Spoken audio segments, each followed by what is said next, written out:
치유의 복음 5번째 마지막 시간입니다. 첫째와 둘째 그리고 막내라는 제목으로 하나님 말씀 증거하겠습니다. 오늘은 아무리 신앙생활을 열심히 해도 결국은 끝까지 풀지 못하는 관계 중에 하나인 형제 자매 간의 관계를 다루겠습니다. 어렸을 때만 싸우고 또 커서는 형제들과는 싸울 일 없죠. 이미 다 지난 얘기 아닙니까? 하지만 이 형제 관계에 대한 불화 혹은 또 무관심이 죽을 때까지 가는 경우가 많고, 신앙을 가지고도 끝까지 풀리지 않아서 가족의 폭탄이 되어서 가족을 망가뜨리는 경우가 참 많이 있다는 것입니다. 장례식장 가보십시오. 누가 싸웁니까? 형제들끼리 싸웁니다. 자매들끼리 싸웁니다. 그들 다 50대, 60대예요. 20대, 30대가 싸우고 있는 게 아니라는 것입니다. 다 우리는 가족 공동체가 결국은 어느 순간 한번 드러나기 때문에 그 안에서 형제 자매들 간에 갈등이 나타난다는 것입니다. 다 가난하니까 싸우는 거죠. 돈 많으면 안 싸웁니다. 전혀 그렇지 않다는 거예요. 최근에 이제 형제 간의 불화가 또 뉴스에 많이 나오고 있지 않습니까? 별거 아닌 것 같지만 대한항공 한진가라 그러죠. 조양호 회장이 사망하지 않았습니까? 돌아가신 이후에 세 남매가 있었습니다. 조원태, 조현아, 조현민, 이렇게 아들과 두 자매가 있는데, 지금 신문 보시면 다 아시죠? 경영권 싸움 때문에 지금 초유의 한진칼 지분이 몇 프로다 이런 얘기 하고 있지 않습니까? 어제 여성조선에 나온, 제가 여성조선을 보는 건 아니고 인터뷰를 찾다가 찾은 건데, 한진칸 전무였던 셋째 딸 조현민, 젊은 분이에요. 30대인 걸로 알고 있는데, 이제 엄마와 이 딸은, 셋째 딸은 첫째 조원태 사장을 지지하기로 했다 하면서 경영권을 첫째와 둘째 중에 누가 가져가느냐, 이 싸움 속에서 이 형제 간의 관계가 얼마나 끝까지 따라나는지 단서를 주고 있습니다. 조현민 셋째의 인터뷰예요. 한번 들어보십시오. 아빠는, 이제 제가 이름이 헷갈릴까봐 위에 썼어요. 조양호가 회장이고 이 세 남매입니다. 아빠는 마지막 남은 항공 전문 CEO셨어요. 오빠도 결국에는 그런 CEO가 되지 않을까 생각해요. 잘 보시면 언니에게는 호텔과 음식, 조연하죠. 저에게는 광고와 마케팅을 맡기면서 아빠 나름대로 저희가 전문 경영인이 되라는 뜻이 있었어요 하면서 둘째가 왜 이렇게 경영권을 차지하려고 하는지 단서를 줍니다. 잘은 모르지만 언니가 그런 선택까지 하게 된 배경은 분명히 있었을 거예요. 이거라는 거예요. 미안한 마음은, 저는 언니와 연년생 자매들처럼 친구처럼 티격태격 대할 수 있는 사이가 아니에요. 얘는 이제 나이 차이가 많이 나거든요. 조금 더 제가 언니에게 든든한 동생이 되었으면 좋았을 텐데 그걸 못 해준 것은 미안해요. 분명히 언니 나름대로 그 선택을 한 이유는 있을 거라고 생각합니다. 진심이에요. 저는 이거 읽는 순간 딱 보이던데요. 왜 첫째와 둘째가 자꾸 이 첫째 지분, 첫째 경영권 넘볼까? 분명히 나이 차이가 별로 나지 않는 이 첫째와 둘째 사이에 어떤 억울함과 어떤 욕심이 끝까지 따라 다닌다는 것입니다. 그래서 이 첫째와 둘째, 어떤 형제들 간의 위치 때문에 예수님을 믿고 거듭난 자가 되었음에도 불구하고 다시 빠지는 죄의 결과들이 있다는 것입니다. 형제관계 속에서 이 비교와 열등감, 모든 분노와 이 하나됨의 파괴, 이 형제관계를 하나님이 어떻게 치유하시고 무엇을 우리에게 가르치기를 원하시는지, 이 형제관계 회복을 살피도록 하겠습니다. 세 가지로 나눠서 살피겠습니다. 첫째로는 형제의 위치, 둘째로 형제의 도구, 셋째로 형제의 희생, 이 세 가지로 나눠서 살피겠습니다. 첫째로 살필 것은 형제의 위치입니다. 오늘 가인과 아벨 이야기인데 아주 간단합니다. 가인이 첫째고 아벨이 둘째였어요. 하나님께 둘 다 제물을 드렸는데 어떻게 됐습니까? 하나님은 아벨의 제물만 받으시고 첫째 가인의 제물은 받지 않으셨습니다. 그 이유가 무엇인가? 그 이유를 가인 스스로 알고 있었던 것 같아요. 7절을 보십시오. 내가 선을 행하면 어찌 낯을 들지 못하겠느냐? 선을 행하지 아니하면 죄가 문에 엎드려 있느니라. 죄가 너를 원하나 너는 죄를 다스릴지니라. 이유 없이 제사를 안 받으신 게 아닙니다. 사람들이 잘못 해석해서 곡식으로 제사를 드리면 안 되고 양으로 제사를 드렸어야 되는데 제사 방법이 달라서 그렇다, 그런 거 아니고요. 죄를 다스릴지니라. 개인의 죄 문제 때문이었다는 것입니다. 그런데 이 가인이 그러면 하나님 앞에서 내 개인의 죄 문제를 해결하면 되는데, 가인이 자신의 상태를 어떻게 유지하려고 해결하려고 하느냐? 자신의 인생의 해결을 위치 속에서 해석하고 위치 속에서 해결하려고 하더라는 것입니다. 가인이 갑자기 아무 잘못 없는 동생을 불러서 야 아벨아 밖에서 나가 놀자 라고 말한 다음에 아벨을 쳐 죽였다는 거예요. 8절을 보십시오. 가인이 그의 아우 아벨에게 말하고 그들이 그 들에 있을 때에 가인이 그의 아우 아벨을 쳐 죽이니라. 그래서 여기 둘째 계십니까? 조심하십시오. 첫째가 나가서 놀자고 하면 늘 경계해야 된다고 해요. 예린이도 조심해야 돼요. 예람이가 어디 같이 가자고 하면 뭔가 꿍꿍이가 있을 수도 있다. 늘 생각을 해야 됩니다. 선민이가 서우에게 혹시라도 무슨 뭘 제안을 하면 한 번쯤 검토를 해봐야 된다는 거예요. 아니 이건 우리 교회 사람들은 그러지 않죠. 가인과 아벨은 되게 특별한 케이스 아닙니까? 어떻게 이렇게 어이없는 일이 창세기 4장부터 나올 수 있습니까? 너무 비합리적으로 행동하는 것 같은데 성경은 그렇게 말하고 있지 않습니다. 이것이 사람의 근본 상태라는 거예요. 하나님과 단절된 이후에 사람이 자신의 정체성을 찾기 위해서 하는 일이 무엇인가?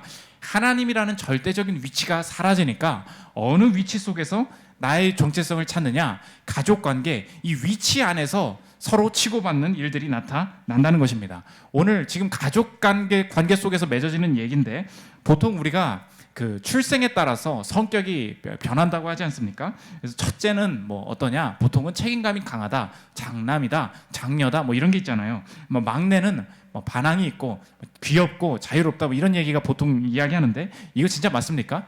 최근에 많은 학자들이 이제 연구를 해봤어요. 그런 DNA가 진짜 있는 것인가? 일관된 증거가 전혀 나타나지 않았다는 것입니다.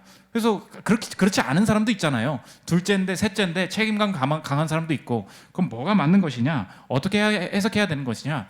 유전적으로 뭐 그런 것들이 나타나는 것이 아니라 이 위치가 만들어 내더라는 거예요. 첫째니까 막내니까 무조건 그렇게 된다, 그런 게 아니라 환경적으로 그 위치 속에서 부모가 특정하게 그런 역할을 주고 이런 방식으로 사랑하는 그 환경적인 이 노출이 계속 심해지면 그런 경향성이 훨씬 더 커질 수 있다. 사람만 그 위치 속에서 자신을 규정하는 방식이 나름대로 생긴다는 거예요. 그러므로 저와 여러분, 하나님 앞에서 내가 이제 다 커서 자유롭게 살아가고 있다고 생각하지만 하나님 앞에서의 나를 잃어버릴 때 내가 지금까지 살아왔던 이 위치가 만든 나로 살아가게 된다는 것입니다. 위치 속에서 내가 자신감을 많이 잃어버린 사람이었어요. 위치 속에서 너무 과도한 책임감을 가지고 있는 사람이었습니다. 이것이 하나님 앞에서 치유되지 않으면 여기서부터 나타나는 모든 악이 이 관계와 내 사회적인 관계를 파괴시킨다는 거예요. 이 대표적인 잘 아는 예가 나온 드라마가 있죠. 뭐 다 아시지 않습니까? 응답하라 1988. 덕선이네. 기억나십니까? 덕선이가 둘째죠. 첫째가 보라, 셋째가 노을인데 이 가족이 하는 일이 뭐냐? 첫째만 챙긴다는 거예요. 보라만 계속 챙겨서 하는 일이 뭐냐면 이 생일이 3일 차이밖에 나지 않습니다. 첫째와 둘째가. 그래서 생일 축하를 해요. 근데 첫째와 둘째는 같이 합니다. 촛불을 켜고 첫째 생일 축하해줘요. 후 불고 다시 초를 붙여요. 뭐 하는 거예요 지금? 리사이클 하는 거예요. 재활용하고 있는 거라고. 케이크 같이 하겠다는 것입니다. 그 가운데서 둘째가 터져버립니다. 온 대한민국의 국민이 이 둘째의 서러움을 여기서 함께 눈물을 흘리면서 했다. 그래서 이거는 그 연기학원의 대본으로도 이 부분이 쓰이더라고요. 제가 이 코로나의 분위기를 한번 뒤엎어 보고자 한 2, 3분 정도 되는데 이 얘기입니다. 이게 사라지지 않는다는 거 한번 같이 보도록 하겠습니다. 네, 여기까지입니다. 보이십니까? 위치가 만드는 공격이 있고요. 위치가 만들어내는 상처가 있다는 것입니다. 그래서 저와 여러분, 위에 있든 아래에 있든 하나님 앞에서의 내가 사라질 때 위치 속에 오는 상처를 받게 될 거라는 것입니다. 가인은 하나님 앞에 서지 않았습니다. 그래서 자신의 유리한 위치를 이용하면서 자신의 인생을 만들어 갔습니다. 그것 때문에 아벨을 죽였고 관계를 망치게 되었다는 거예요.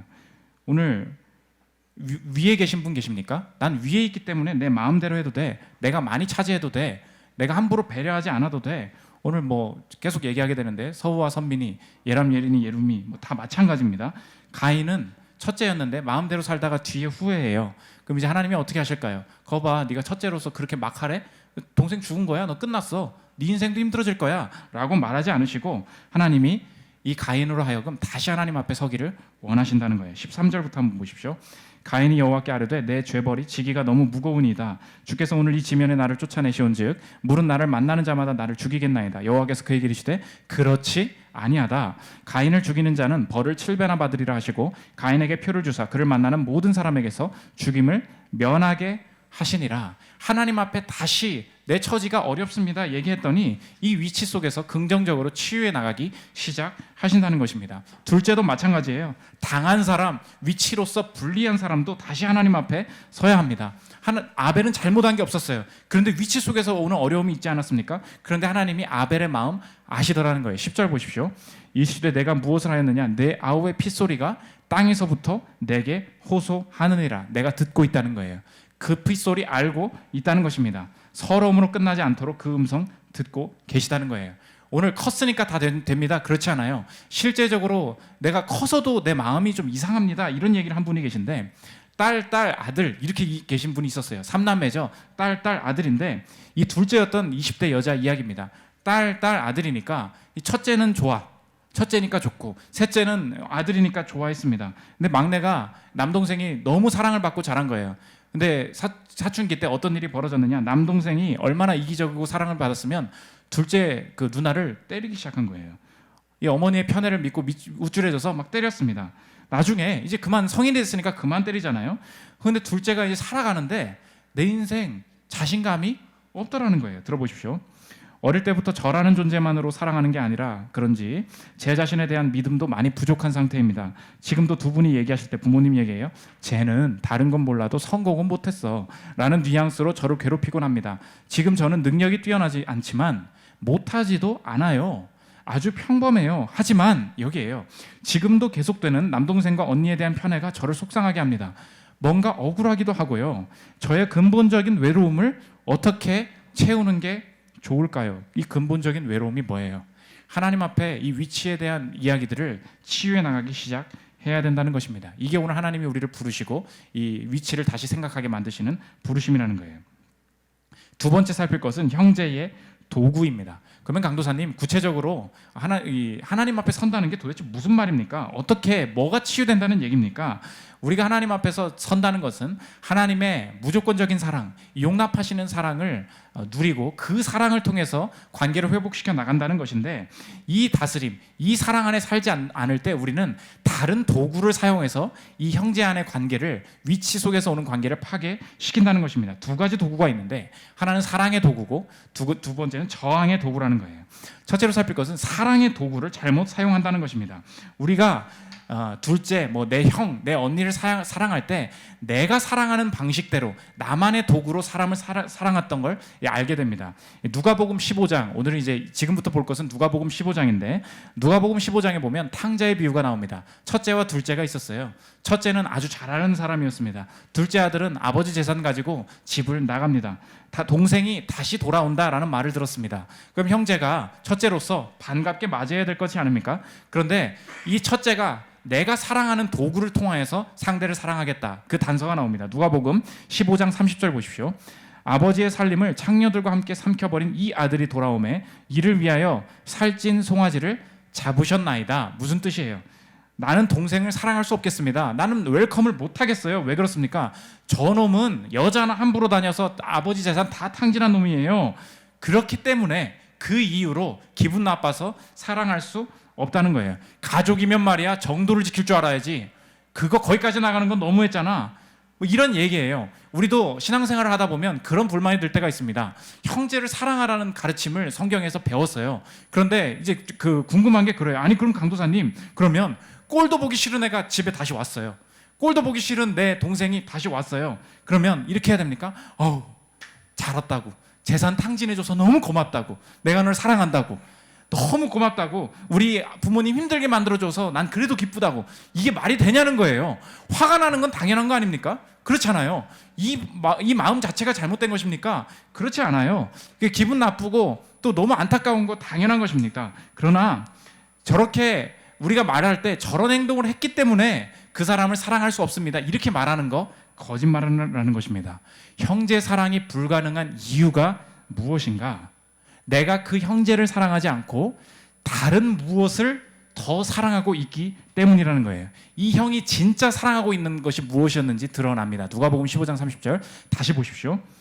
아버지의 살림을 창녀들과 함께 삼켜버린 이 아들이 돌아오매 이를 위하여 살진 송아지를 잡으셨나이다. 지금 이 형이 처음부터 끝까지 관심 있었던 게 뭐예요? 형의 사랑의 도구는 아버지의 마음, 아버지의 사랑이 아니었습니다. 아버지의 살림이었어요. 오늘 재산 가지고 동생이 나갔습니다. 남은 재산은 동생이 안 돌아오면 다 누구 거예요? 다 형 거였어요. 그런데 동생이 돌아온다는 소식이 들리네요. 물론 동생 보고 싶죠. 그런데 기분 나빠집니다. 왜 그렇습니까? 동생을 사랑하는 것이 아니라 그 사랑의 위치에 다른 내가 사랑하는 것이 나타났다는 거예요. 여러분 마찬가지입니다. 그 사람이 어떤 행동을 했기 때문에 내가 내 언니, 내 형, 내 동생 용납하지 못하겠어. 왜 그 사람이 너무나 미워지시는지 아십니까? 행동을 잘못해서가 절대 아니라는 거예요. 내가 그 순간 정말로 저와 여러분이 사랑하고 있는 것을 건드렸기 때문에, 내가 사랑하는 것이 건드려졌기 때문에 그게 기분 나쁜 거예요.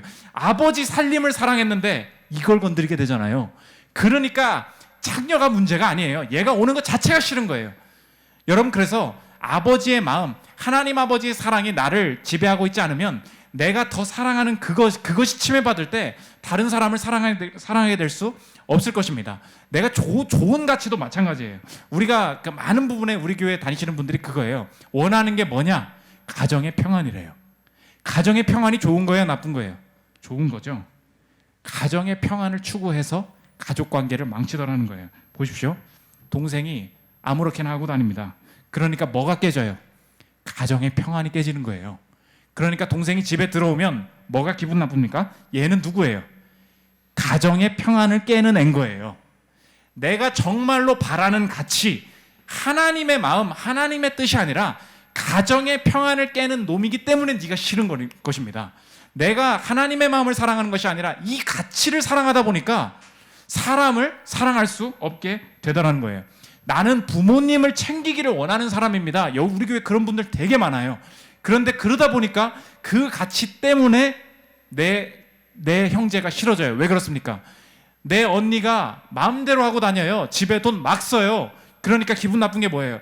이 언니 때문에 내 부모가 힘들어하는 게 보이는 거예요. 좋은 거죠? 난 내 부모 사랑하거든요. 그런데 내가 사랑하는 가치가 뭐가 된 거예요? 하나님보다 뭐가 높아진 것입니까? 부모님 챙기는 것, 이게 최고인 거예요. 그러니까 부모를 건드리는 놈이 어떻게 되는 거예요? 미워진다는 것입니다. 교묘해요. 좋은 가치이지만 하나님의 마음 앞에 서지 않을 때, 하나님의 사랑하게 서지 않을 때 오히려 관계가 파괴되는 모습이 나타난다는 것입니다. 그러므로 기억하십시오. 저 여러분이 하나님보다 더 사랑하는 것이 하나님의 마음을 대적할 수 있습니다. 하나님이 원하시는 성경의 가치예요. 그런데 그 가치를 쫓다가 하나님의 마음을 잃어버리면서 그 사람을 사랑하는 것을 놓치게 될 수 있다는 것입니다. 교회다움이라는 유튜브 채널을 운영하시는 김재현 전도사님이 계신데 되게 똑똑하신 분인 것 같아요. 근데 동생은 그에 비해서 좀 그렇지 않고 많이 방어를 했나 봅니다. 자기 입으로 양아라는 그 말을 쓸 정도인데, 이 사람이 여동생인데 힘겹게 PD가 됐나 봐요. PD가 된 이후에 식사를 하면서 우리 가정에 이 사람을 통하여서 하나님이 하신 일들을 돌아보게 된다, 이렇게 씁니다. 한번 들어보십시오. 오랜만에 동생이에요. 김 PD님과 여의도에서 함께한 저녁. 3일째 퇴근 못하고 있고 수요일 새벽은 되어야 퇴근할 수 있단다. 김 PD님은 시즌 1부터 했던 연애의 참견을 이제 그만둔다. 막내 조연출로 들어가서 개고생하던 게 고생하던 게 엊그제인데 방송 분량 60분 중 25분을 편집하는 PD가 되어 나간다니 내가 다 감회가 새롭다. 동생 잘 됐다는 얘기죠. 그 다음 얘기예요. 들어보십시오. 10년이면 강산이 변한다 했다. 10년 전만 해도 나름 잘 나가던 양아치였던 보라 PD님, 가족들조차 동생을 믿어주고 신뢰하지 못했던 지난 시간들, 이거라는 거예요. 난 이게 느껴진다는 거예요. 그 10년은 서로에게 얼마나 힘들고 거칠고 서툴고도 불안한 시간들이었던가. 그 시간들을 잘 견뎌내 주었던 동생에게 응원과 감사와 존경을 보낸다. 보라가 아니었으면 나는, 우리 가족은 신뢰와 믿음이 무엇인지 배우지 못했을 것. 혼자 10년 동안 양아치짓 하고 다닌 동생한테 왜 응원과 감사와 존경을 보냅니까? 하나님이 하시는 일은 달랐다는 거예요. 내가 원하는 가치가 아니었습니다. 그 사람을 사랑할 수 있는 것, 그 사람을 신뢰하고 기다려줄 수 있는 것, 이거 가르치시기 위해 10년 동안 우리 가족 전체를 다루셨던 거군요. 서툴고 불안하고 거칠었던 이 부모의 마음, 이 오빠의 마음 같이 다루고 계셨던 거군요. 하나님이 무엇을 바꾸셨습니까? 사랑의 도구를 바꾸셨어요. 여러분 지금 무엇으로 사랑하고 계십니까?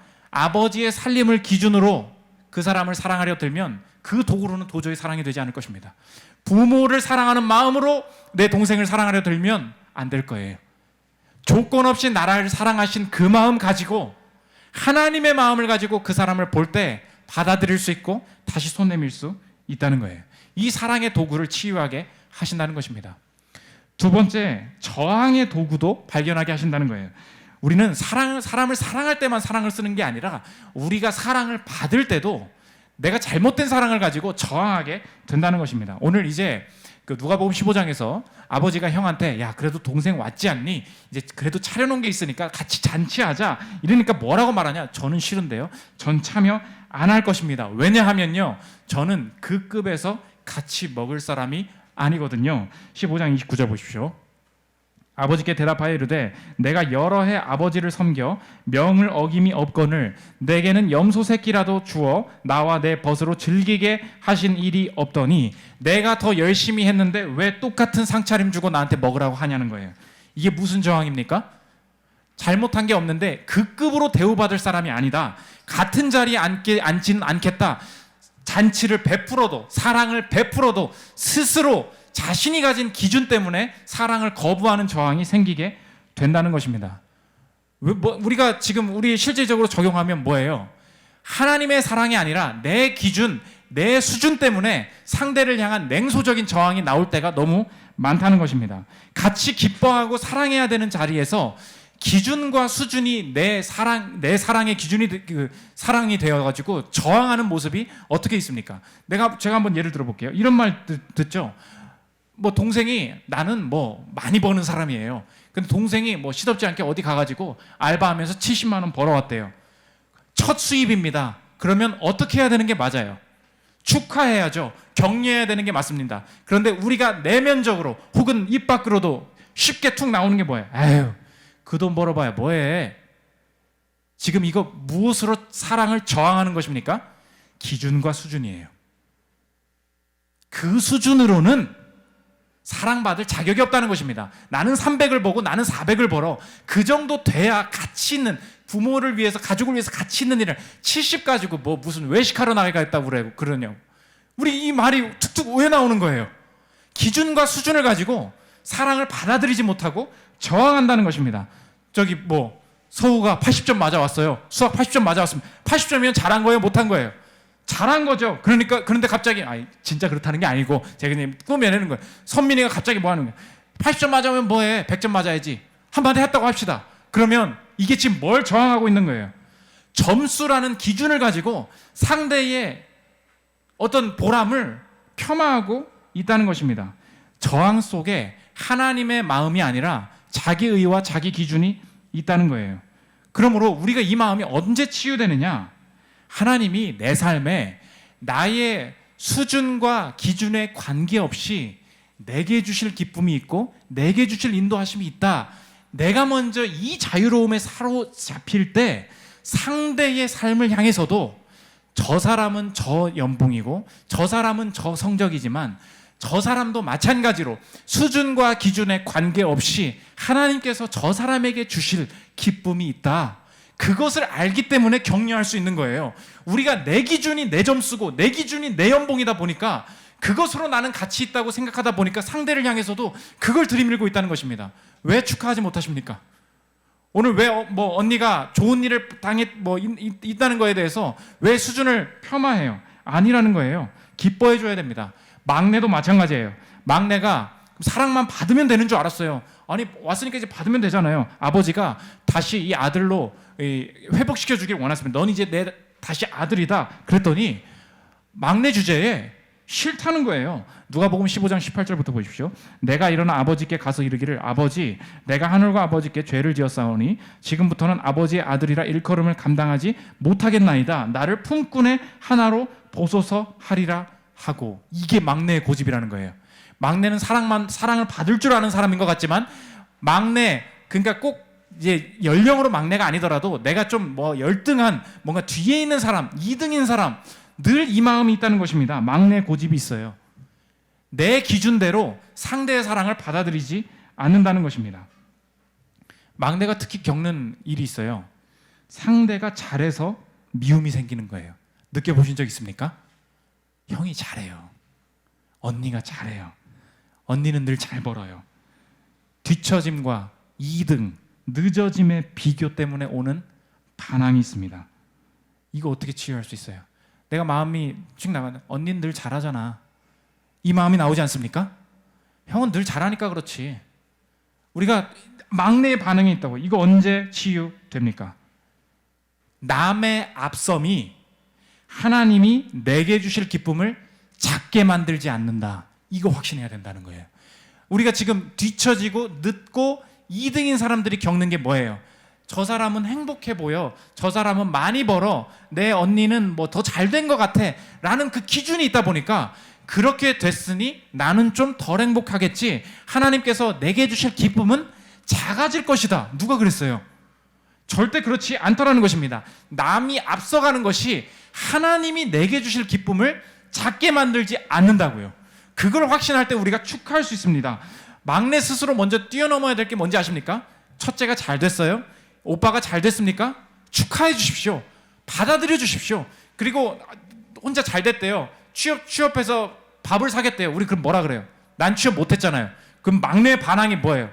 뭐 취업했으니까 자랑하는 거야? 우리가 지금 이러지 않습니까? 이 마음이 어디서 나오는 거예요? 내 기준, 나는 못한다는 거예요. 그러니까 받아들이지 못하는 것. 이 마음, 하나님께서 내게 주실 기쁨이 작아지지 않는다. 이 확신을 가지고 있어야 된다는 것입니다. 우리 교회에도 교회를 떠난 분들이 꽤 많이 있어요. 목회자로서 가끔 연락을 할 거 아닙니까? 그럼 연락을 이제 받아줘야 될 거 아니에요. 막내, 그러니까 뭔가 좀 뒤처져 있는 것 같고 내가 좀 지금 상태가 안 좋은 것 같은 사람들이 끝까지 교회에 못 나오는 이유가 있어요. 별일 없냐 물어봅니다. 그럼 뭐라 그런지 알아요? 그럼 별일 없냐 물어보는 건 상당히 많은 고민을 하고 어떻게 그냥 좀 쉽게 이 관계를 풀어갈까 연락을 한 거란 말이에요. 그러면 그거를 이해하고 받아들여 줘야 되거든요. 근데 그럼 어떻게 대답하는지 아세요? 별일 없냐? 별일 없다. 그럼 끝이에요. 그건 받아들인 게 아닌 거라고요. 지금 이게 그 사랑을 준 게 뭐예요? 같이 이야기하기를 원한다. 다시 회복하기를 원한다. 이거는 상당히 여러분 그래서 리더 연락을 받아줘야 돼요. 정말 고민 많이 하고 전화한 거고요. 카톡 정말 많이 고민하고 한 거예요. 그러면 연락 못 드려서 죄송합니다. 이렇게 관계를 풀어가는 쪽으로 받아들여야 회복이 된다고요. 막내의 악이 있어요. 안 받는다고. 별일 없냐? 별일 없다. 그래 영원히 끝. 천국에서 보자. 안녕. 그런 뜻이란 거예요. 절대 그렇지 않습니다. 받아주는 순간 회복돼요. 저항하지 마십시오. 이 저항의 도구 버려야 됩니다. 받아들이고 축하해야 된다는 거예요. 마지막 세 번째, 형제의 희생입니다. 아유, 강도사님, 저는 지금 너무 지치고 메말라서요. 그런 거 하고 싶어도 그게 안 됩니다. 무엇을 믿고 그렇게 충만하고 여유롭게 내가 마음에 들지 않는 사람을 사랑해 나갈 수 있겠습니까? 오늘 쭉 한결같이 온 내용이지만 내가 먼저 사랑받고 있다는 것을 영적으로 다시 기억하고 느껴야 가능하다는 거예요. 우리는 형이신 분들, 많은 영역 속에서 형이신 분들, 나는 잘하는데 뭐 괜히 똑같은 척하고 뭐 배려해주고 이런 거 속으로 자꾸 그러는 건 난 싫었어요. 그래서 동생 무시하고 그렇게 평생 살아왔습니다. 근데 조금 더 살아보니까 내가 내 동생을 대하는 방식대로 이 사회의 온갖 사람들은 가인투성인 거예요. 내가 그걸 깨닫게 됩니다. 나는 내 기준과 내 수준을 가지고 내 동생을 재단하고 함부로 대하며 살았는데 이 사회의 많은 사람들이 나를 향해서 대하는 게 뭐예요? 가인처럼 나를 대하는 거예요. 자신이 우월하다고 날 함부로 하고요. 날 죽이려 들고요. 날 자르려 들고요. 기준 가지고 이렇게 비난하고요. 이게 이 사회라는 걸 깨닫게 됩니다. 그렇게 지쳐가면서 죽는 것이 나의 운명이었고 나의 인생이었으나 하나님은 가인과 같이 나를 그냥 두지 않으시고 나를 죽이러 오는 가인밖에 이 세상에 있지 않았는데 죽이러 온 가인이 아니라 죽으러 온 가인이 계셨다는 거예요. 내가 처음으로 나를 위한 진정한 형을 본다. 나를 위해 죽으러 온 형을 본다. 그게 누구십니까? 그게 우리를 위해서 우리와 하나님과의 관계를 회복시키기 위해서 우리 이 땅에 오신 예수님이시라는 거예요.